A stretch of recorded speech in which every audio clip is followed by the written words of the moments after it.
J'ai pris cette photo au Zaïre en 1974. C'était lors du championnat du monde qui opposait Ali à George Foreman, une brute, une grosse brute qui était censée ratatiner Ali. L'enjeu du match pour Ali, c'était de reconquérir son titre de champion du monde. Pendant l'entraînement, Foreman s'est coupé la paupière. C'est pour cela qu'Ali a dû rester au Zaïre pendant 2 mois. Pendant ces 2 mois, Ali et sa femme et ses amis ont voyagé dans tout le Zaïre.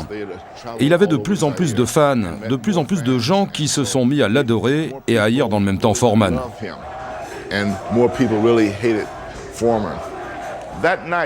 Cette nuit-là, je veux dire ce matin-là, il était 4 heures du matin. L'ambiance était très très chaude. La presse était venue du monde entier. Ça a été l'un des événements journalistiques les plus importants de l'histoire. La salle était bourrée de monde. Quand Ali est monté sur le ring, tout le monde criait « Ali Boumaier, Ali Boumaier », ce qui veut dire « Ali, tue-le ». Pourtant, celui qui était censé gagner, c'était Foreman. Mais Ali avait son plan. Au moment de cette photo, je ne savais pas encore quoi penser parce qu'il ne se défendait pas. Foreman le frappait en s'épuisant complètement, tandis qu'Ali attendait son moment pour le mettre KO. Et quand Foreman a été exténué, ciao! Cette tactique a été appelée les cordes pour te pendre.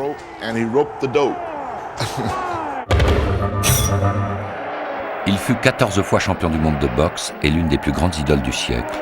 Cassius Clay décroche son premier titre mondial en 1964. Il a 22 ans et milite dans l'organisation des Black Muslims de Malcolm X qui prône la libération armée des ghettos noirs américains. C'est là que le boxeur se convertit à l'islam et devient Mohamed Ali. En 1967, nouveau coup d'éclat. Ali refuse son incorporation pour la guerre du Vietnam. Condamné à 5 ans de prison pour insoumission, il ne remontera sur un ring que 3 ans plus tard. En 1974, l'exploit. Il reconquiert son titre de champion du monde lors du match du siècle au Zaïre. Marié 4 fois, père de 9 enfants, le multimillionnaire dépense sans compter pour soutenir les causes qui lui tiennent à cœur. Après avoir abandonné la boxe en 1981, Mohamed Ali est atteint de la maladie de Parkinson. Mais son nom continue de faire rêver aux 4 coins de la planète. Devenu prédicateur dans une église évangéliste, George Foreman a une passion, la réinsertion par le sport des jeunes en difficulté.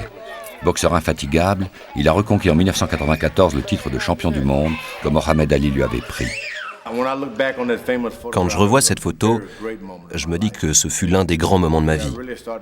C'est là que j'ai vraiment compris que le fait de pratiquer le sport et de gagner était quelque chose de beaucoup plus formidable que tout ce que j'avais imaginé. Depuis le moment où je suis monté sur le ring jusqu'à celui où j'ai été mis KO, j'ai toujours pensé que j'allais gagner ce match de boxe. À chaque punch que je décrochais, je pensais que c'était le dernier de la nuit.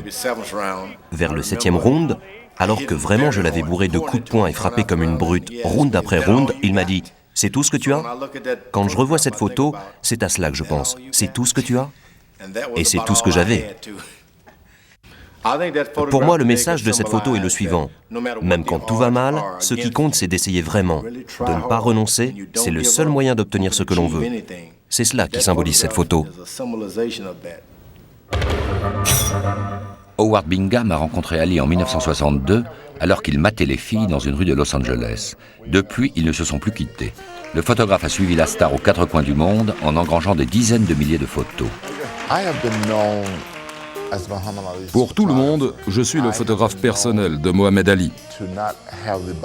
Pour tout le monde, je suis aussi le photographe de boxe qui n'a pas fait les photos qu'ont faites les autres, parce que quand il frappait ou qu'on le frappait, quand on le blessait, ça me blessait aussi.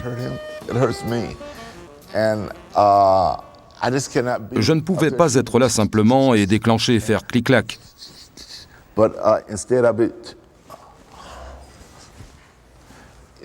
Je suis vraiment pas un photographe de boxe.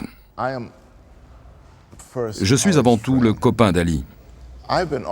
Au début de sa carrière, des magazines comme Life, Paris Match m'ont offert beaucoup d'argent pour que je leur vende certaines de mes photos.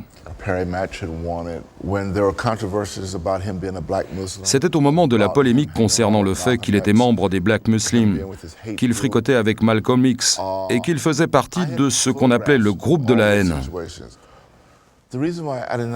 J'avais toutes les photos illustrant tout cela, mais je n'ai pas voulu qu'on publie ces photos car le fait de le montrer avec Elijah Mohammed n'aurait fait qu'empirer les choses.